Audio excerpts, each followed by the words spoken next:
Hey guys, I'm back, and today we're making eggplant bruschetta.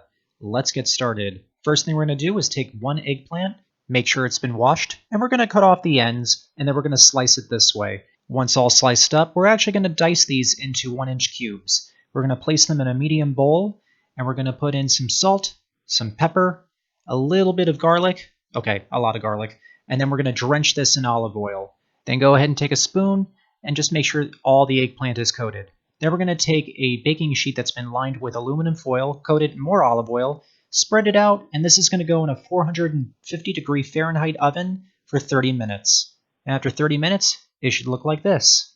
Now, while it was still hot, I put it in a bowl, and I just let it sit out until it was completely cool. Then I covered it and let it chill in the fridge. Next is our ricotta cheese, which I drained all the water out, but that part's optional. Then I thought to myself, there's not enough olive oil in this recipe, so I added some more olive oil, some salt, pepper, dried oregano, and I just gave this a good mix.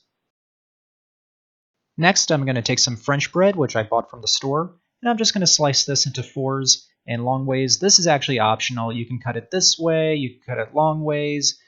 It's however you like to serve your bruschetta. As you can see, this recipe is very flexible.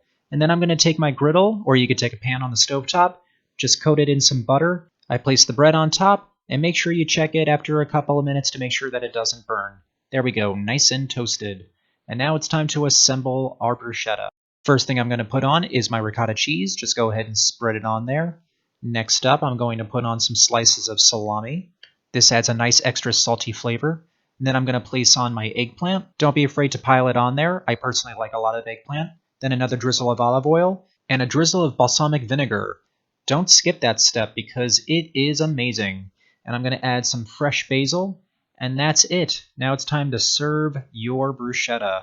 And don't be put off by the look of this. I know there's a lot going on, and the vinegar soaked into the bread, but I assure you, this is really, really good. I serve this cold. I personally think it's better when it's cold. But every ingredient is bursting with flavor, and it will explode in your mouth.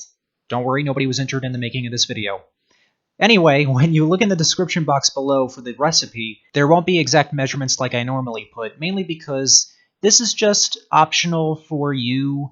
You can put in as much of whatever you want. The only thing that's going to have directions is going to be the actual eggplant roasting itself. Other than that, do whatever you want with this recipe. It's completely flexible. It's to your taste buds. But if you want to make it the way I made it, I tell you what, you will not be disappointed.